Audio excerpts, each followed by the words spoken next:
Doctor Luis Guillermo Vélez, muy buenos días. Buenos días, doctor Fernando Lendoño. Qué gusto saludarlo. Pues un gusto como siempre para nosotros, un honor y la seguridad de que saldremos muy ilustrados sobre un tema que nos inquieta mucho. Viendo estas cifras de la economía colombiana, nos preocupa de ella el valor gigantesco que tiene el déficit fiscal. Nos están diciendo que terminaríamos el año con un 68% del déficit fiscal. Eso es una cifra descomunal. Y para eso se está preparando o se está terminando de preparar y va ya a hacerse efectiva una reforma tributaria con la que se aspira a recaudar 15 billones de pesos. Sí. Pero 15 billones de pesos para un déficit de 80 billones de pesos a nosotros nos parece muy poquitico. Explíquenos usted por qué hay tanto optimismo con una reforma de 15 billones frente a un déficit de 70 u 80 billones, que es lo que tenemos al frente. Sí, es muy pequeño, y entonces eso significa que habrá que seguir financiando el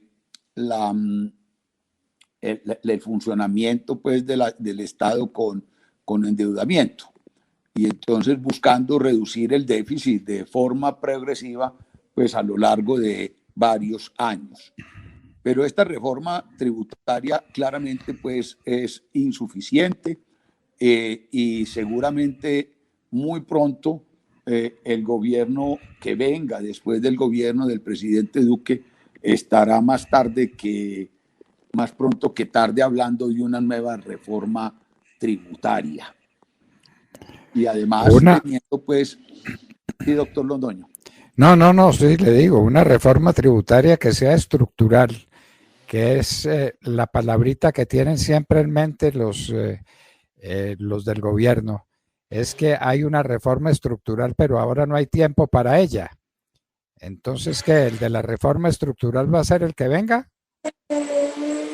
Pues ya se perdió cualquier oportunidad de hacer una reforma estructural en este gobierno. Haciendo en el mundo aumentar pues la tributación por el lado de las personas y reducir de alguna manera la tributación por el lado de las empresas. Pero además, componente importantísimo, austeridad, más austeridad en el gasto, reducción del gasto, y de eso estamos pues muy lejos en lo que se ha planteado en esta reforma que le han dado pues el nombre de ley de inversión social y no sé qué más.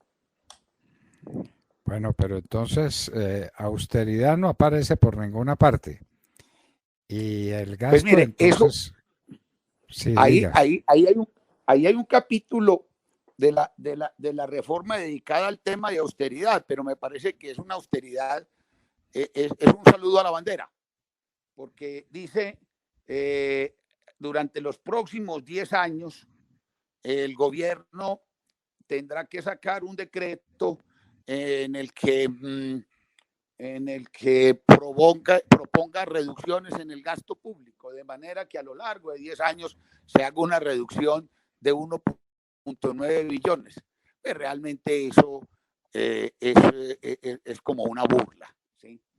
Es como una burla esa austeridad.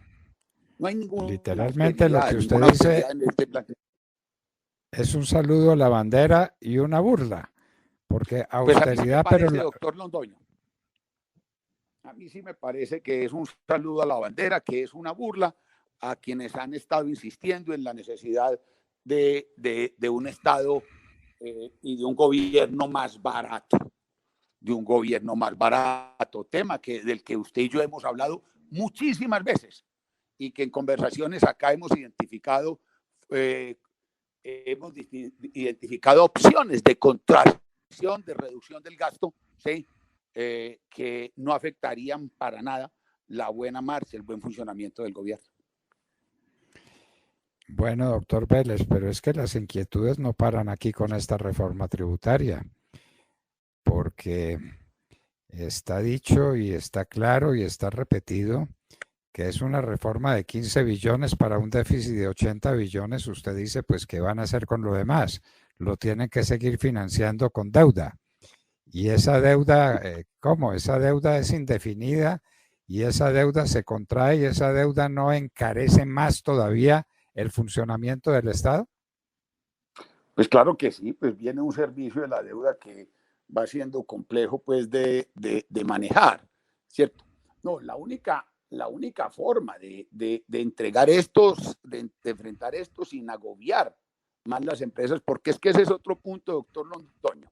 Fíjese que en contra de las tendencias del mundo que van en la reducción del impuesto a las empresas, aquí lo tenemos en el 35, una tasa del 35%. Yo creo que es la más alta del mundo. Creo que es la más alta del mundo. Y además, para el sector financiero, se le montaron una sobretasa de 3 puntos adicionales durante 3 años, según me parece.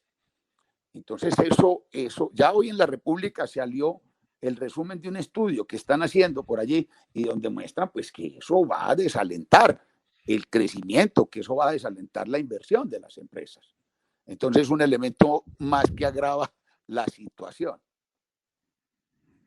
Es que ahí hay otro tema, profesor, en el que usted, que es maestro de maestros, nos podrá explicar de qué se trata. Porque se está hablando del buen ánimo con que las empresas en Colombia van a pagar ese impuesto. Yo no conozco a ningún contribuyente que pague un impuesto de buen ánimo. Un impuesto es una carga, es un tributo, es una limitación, pero que con eso van a ayudar a reactivar la economía. Siempre nos enseñaron cuando nos daban lecciones de economía que la imposición, la tributación, es una medida contraccionista que contrae la economía. ¿Cuáles son las empresas? ¿Cuáles son los productores de bienes y servicios que van a estar muy complacidos con estos pagos y que van a permitir el desarrollo de la economía pagando impuestos? ¿Eso cómo va a ser, profesor? Mire, es que alguna gente sale de representantes, incluso pues el presidente de la ANDI salió a decir que estaba bien ese 35%. El problema, recuerde usted, doctor Londoño, un concepto muy importante en estos temas de hacienda pública es el de la incidencia del tributo, la incidencia. Una cosa es el tributo nominal y otra cosa, quién en definitiva lo paga. Porque todo agente trata de trasladar el impuesto, trasladarlo bien sea hacia adelante, tratando de recuperarlo en el precio de los productos, o trasladarlo hacia atrás, tratando de pagarle menos a sus proveedores, a sus trabajadores, es decir, a sus factores de producción.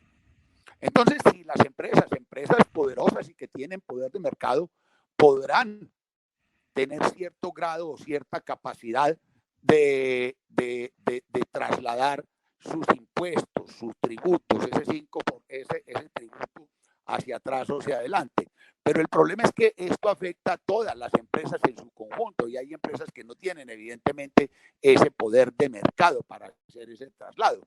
Entonces el mayor tributo se traduce, por supuesto, en menor inversión, en menor generación de empleo y todo lo demás. A mí me oía yo al gerente pues, de un grupo financiero importante diciendo que estaba bien la sobretasa del 3% al sector financiero. Pero yo digo, sí, pues de pronto sí.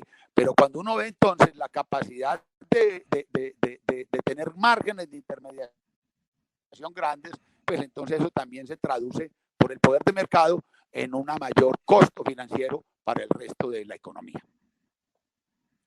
Claro, de manera que las entidades financieras tienen que pagar más, ese dinero tiene que salir de alguna parte. Y si lo que sucede es que, claro, y si pasa que con ese mayor tributo las entidades financieras pueden prestar menos, pues eso termina por encarecer el dinero y por dificultar la situación de las empresas. Entonces, no es el buen ánimo o el buen espíritu o el mal espíritu con que se enfrente una reforma tributaria, sino que es que la economía es implacable, la economía no tiene corazón y uno se pregunta, Así y es, eso era doctor lo que le Londoño. Hay queríamos. cosas en la economía que... Sí, perdón, doctor. No, sí, sí, sí, estamos muy interesados en su respuesta, doctor. Oh, usted lo está diciendo. Hay cosas que ocurren en la economía, en la relación de los agentes, que no dependen de los buenos deseos o la buena voluntad. Ese es el punto. Entonces, decir sí que muy bueno el 35%, pero hay un montón de empresarios y un montón de negocios que no pueden soportar esa carga. Y eso genera necesariamente pues distorsiones, ¿sí? En los precios, distorsiones en la remuneración de los trabajadores y todo lo demás. Doctor Luis Guillermo Vélez, ¿usted ha visto en las explicaciones que ha dado el gobierno y en las invitaciones a que la gente pague de buen gusto y que con esto se podrá aliviar de mucha gente pobre? ¿Usted ha visto explicaciones a estos conflictos que usted propone y que son conflictos elementales? Alguien tiene que pagar los impuestos y eso es una medida de contracción. Y la economía en eso no tiene corazón, no es que tenga buena voluntad o tiene mala voluntad el agente económico, sino que eso tiene resultados finales. ¿Usted le ha escuchado a quienes han dado las explicaciones, especialmente al ministro de Hacienda, unas que conduzcan a establecer que sí puede haber recuperación económica y que sí puede haber bienestar y que sí puede haber solución de algunos de los problemas con esa reforma tributaria? Pues realmente uno lo que escucha pues son esas, ¿cómo se llamarlas? Pues esas justificaciones de siempre, que es que le vamos a dar una plática a una gente, que una renta básica, que es que vamos a transferir esta plata a las empresas para reactivar. Entonces se vienen paradojas, se vienen unas paradojas. A mí me parece muy paradójico que se diga, bueno, le voy a aumentar la tarifa al 35% a las empresas pequeñas, para recoger plata, para darles plata, para que las empresas pequeñas se reactiven. Pues si la idea es que se reactiven, entonces ¿para qué les quitan la plata? Déjale las utilidades, déjale las utilidades y permite que se reinvierten. Entonces es como un sinsentido, porque es que no hay plata que salga del aire, toda la plata sale de los negocios, toda la plata sale de las empresas, toda la plata sale de los consumidores en última instancia. Eso es lo que nosotros teníamos entendido y nos dijimos, bueno, ya con estas explicaciones la economía cambió y entonces ahora sí hay plata que sale del aire, que sale de ninguna parte y que las empresas las pueden pagar sin dificultades adicionales de las que están teniendo. Es que estamos en una época de grandes dificultades y esa época de grandes dificultades se ve en un déficit fiscal pavoroso. Y entonces la solución es cobrarle más impuestos a la El, gente. el, Sí, diga usted, el, doctor el, el, Vélez. el mayor problema que se tiene, es decir, cuando uno se enfoca en el tema tributario, en decir, es que tengo este gasto y voy a ver cómo lo financio, ¿sí? Y no en analizar las consecuencias de esa tributación, entonces las cosas se vuelven muy complicadas, ¿sí? El primero es el enfoque, digamos, colbertiano, ¿cierto? Es que el gasto del gobierno es este, y lo inflan y crece y no se reduce, y para que las cosas sean aceptables se incrementa más, diciendo que es para ayudarle a los pobres y todo esto. Entonces tengo un gasto y voy a buscar financiar de la menor manera, sin entender que la gente se mueve en función de incentivos y que la tributación altera los incentivos de los agentes y los lleva a hacer ciertas cosas que de otra forma no harían. En este caso lleva a situaciones a desalentar la inversión. Y hay un punto, doctor Londoño, con el que tal vez había empezado y me parece importante volver a tomarlo. Tenemos una de las tasas de impuesto corporativo más altas del mundo, y considerando todos los impuestos en estimación del Banco Mundial, el 70% de las utilidades de las empresas se va en impuestos. Entonces no podemos decir, este país necesita la inversión extranjera, Entonces, ¿cómo vamos a atraer inversión extranjera, competir en un mercado internacional cuando todos los países están tratando de bajar los impuestos para atraer esa inversión? Complicada la cosa. Pues muy complicada la cosa, doctor Vélez, si usted lo propone. Y uno de los temas esenciales es este que poco mencionan, la inversión extranjera. Decirle a los inversionistas extranjeros, a los capitales que pueden venir de cualquier parte, venga que aquí lo espero con el 70% de tributación total, con una tributación corporativa del 35%, y es que con eso le vamos a ayudar a los pobres y que le vamos a ayudar a los jóvenes para que hagan estudios gratuitos y para esto y para aquello. No, pues todo ese discurso está bien, pero es que la economía es implacable y eso es lo que a nosotros nos preocupaba y ahora después de conversar con usted, pues confirmamos esas preocupaciones. ¿De dónde va a salir el dinero? ¿Quién lo va a pagar? ¿Y qué reactivación económica va a haber cuando las empresas les están cobrando más impuestos todavía? Sí, claro, claro, doctor. Ese es el punto. Ese es el punto. Ese es el punto. Bueno, pues desgraciadamente la economía es implacable y no se llena o no se satisface con buenas intenciones. Entonces, ahí tenemos ese tema. ¿Quién va a pagar esos impuestos? ¿Cómo los va a pagar? ¿Y cuál es el efecto que se va a producir sobre esos entes que paga? Por buena voluntad que tengan, por espíritu de cooperación, por espíritu de servicio, por amor al prójimo. La economía tiene sus reglas. Pues, profesor Luis Guillermo Vélez Así no es, sabe doctor Londoño. como siempre, cómo agradecemos sus puntos de vista tan objetivos, tan cuidadosos y tan certeros que nos ponen en el camino correcto para entender los grandes fenómenos económicos. En todo caso, déficit fiscal gigantesco, tributación enorme, no son asuntos para reír y que se resuelvan con el bueno o mal grado que tenga la gente para pagar los impuestos. Es lo que sacamos en conclusión, doctor Vélez. Así es, doctor Londoño. Así es. Bueno, pues doctor Luis Guillermo Vélez, como siempre, inmensamente agradecidos con su presencia en la hora de la verdad. Doctor Londoño, tenga feliz día y muchas gracias por invitarme a conversar con usted, que es siempre muy grato. Muchísimas gracias. Luis Guillermo Vélez, uno de los grandes economistas de este país, haciendo un análisis de lo que viene.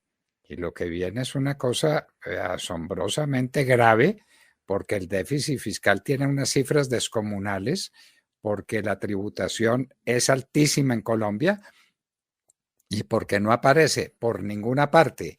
El primer actor que debiera aparecer es el de la restricción del gasto, disminuir el gasto. Si no empezamos por ahí, no estamos haciendo nada. Luis Guillermo Vélez, grande economista, estaba con nosotros en la hora de la verdad.